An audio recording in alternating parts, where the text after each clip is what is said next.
This may come as a shock, but every single day of the week, of the year, I would choose to put into my body added sugars rather than the artificial sweeteners. Crazy, right? Wrong. We've been suckered into a lie. People see added sugars and the calories on the label, on the ingredient label, as compared to the 0 calorie or calorie less food item with the artificial sweeteners, and automatically are conditioned to think the sugar is bad and the artificial substance is somehow good. This is amazing marketing. We got to give it to these guys. We are a living entity. We're not artificial. We require life to sustain our life. It is wild how many people, professionals, medical people, will run to the rescue of artificial sweeteners. Don't take them away from us when they are artificial. Hello, these are artificial. Nothing artificial is meant to enter the highway of the human body. So what is the difference between added sugars and artificial sweeteners? I'm so glad you asked. If you haven't already liked, subscribed, sent this channel to a friend, what are you waiting for? They need to accumulate health just as much as any of us do. So the first thing we need to consider is the gut microbiome and the preservation thereof, which doesn't happen with artificial sweeteners like sucralose, Splenda, ACE-K, saccharin, aspartame.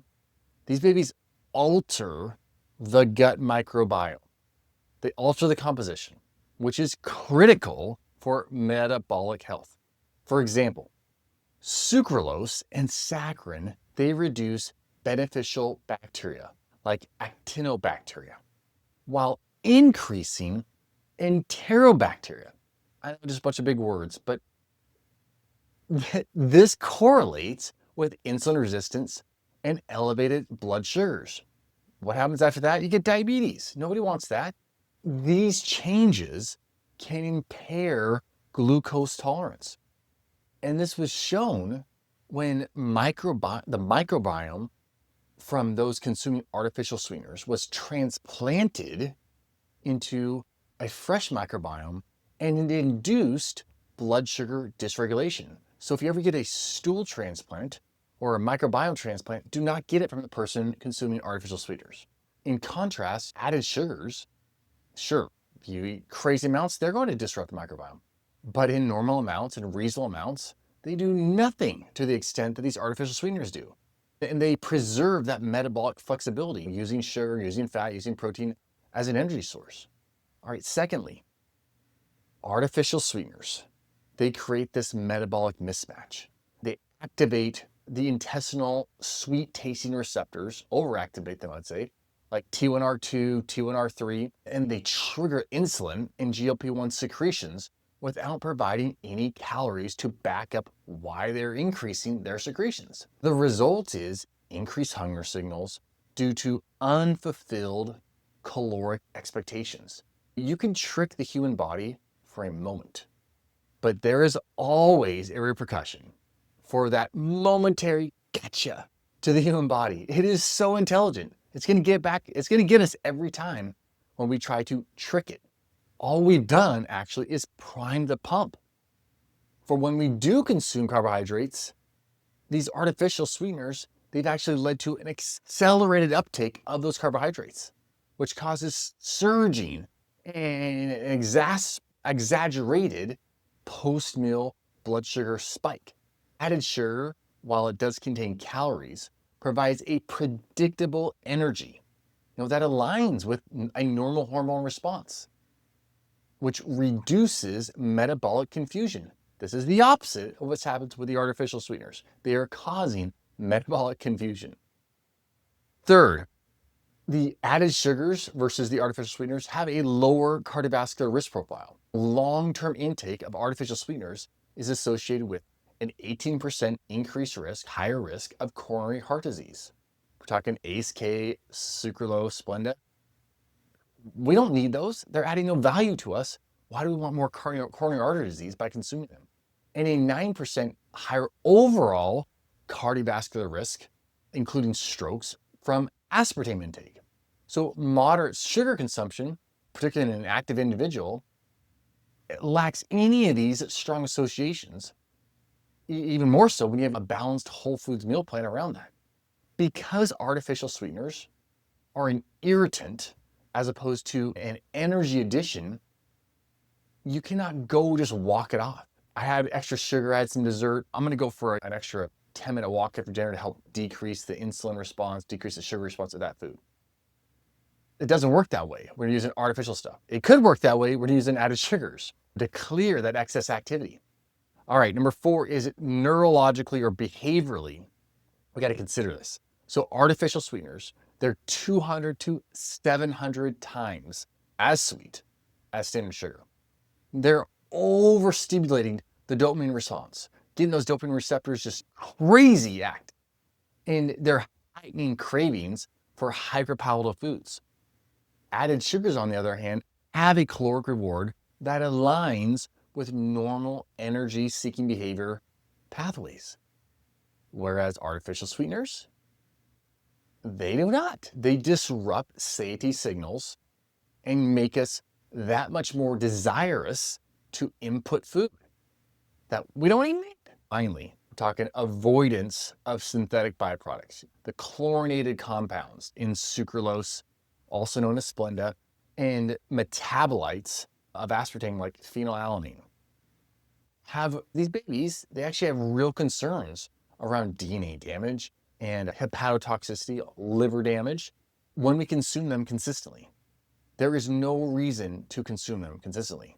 There is no reason to consume them at all because there's no reason to have them in food, because there's no nutritional value to them. They do not help a human being in any way, shape, or form maintain health, vigor, and vitality.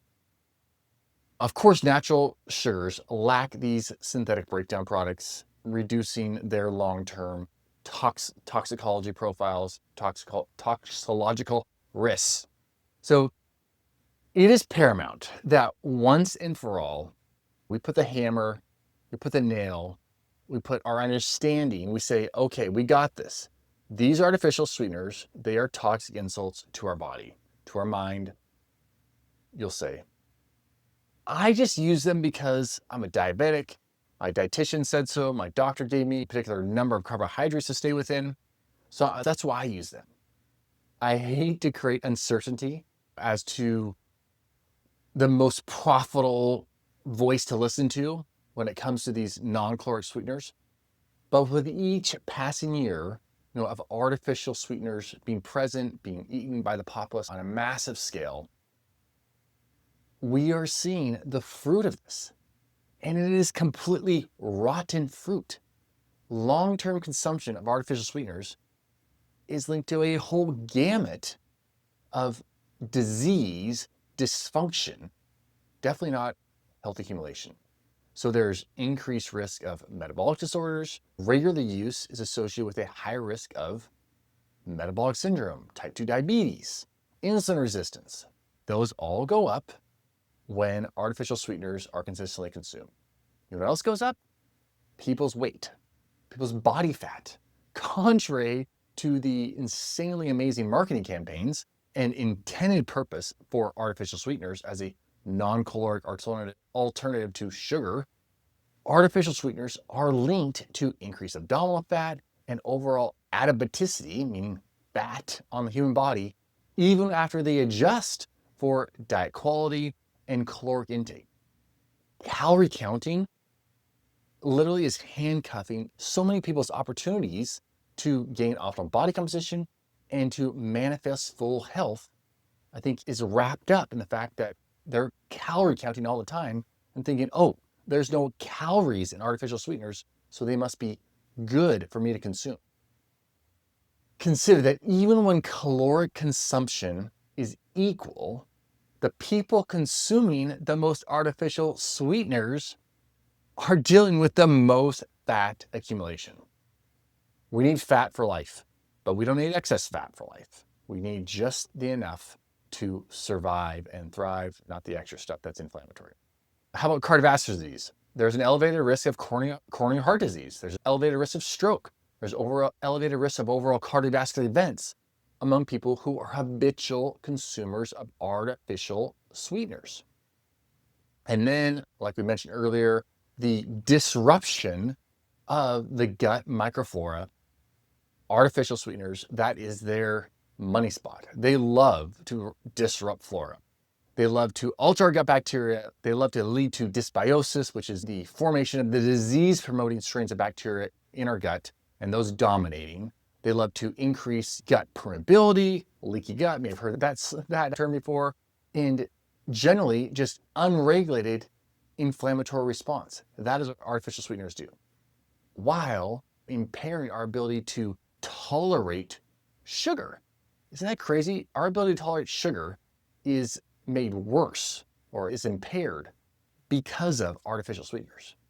And then when you start stacking all that on, systemic inflammation is the end result. As fat accumulates, as bacteria are disorganized and out of balance, more inflammation, more inflammatory signaling is present. And that systemically rises. And this not only fuels more metabolic syndrome, but now we're talking when you get acutely ill, it turns into little sniffles. Now we're at the ER and we're having to take harsh medications to get back to homeostasis. Artificial sweeteners are vicious. They are not intended for human consumption. And I would suggest canceling them if you want to cancel a food-like item from your life. They're marketed for the very disease states that they are promoting. So check your mints, check your gum, your drinks, your creams. If it says 0 calories, 0 sugars on it, your electrolyte mixes, your supplements, your proteins, you want to check it all. Because if there's 0, they might be putting up this facade of acutely being okay when long-term they are taking your health. There is no flavor enhancement worth the demise of your health accumulation. So let me know your artificial sweeteners status in the comments, and please share this with your friends, with your family, so that all of us as a community can accumulate health and not be going along unknowingly, stalled out by artificial sweeteners. All right, talk to you guys and gals later.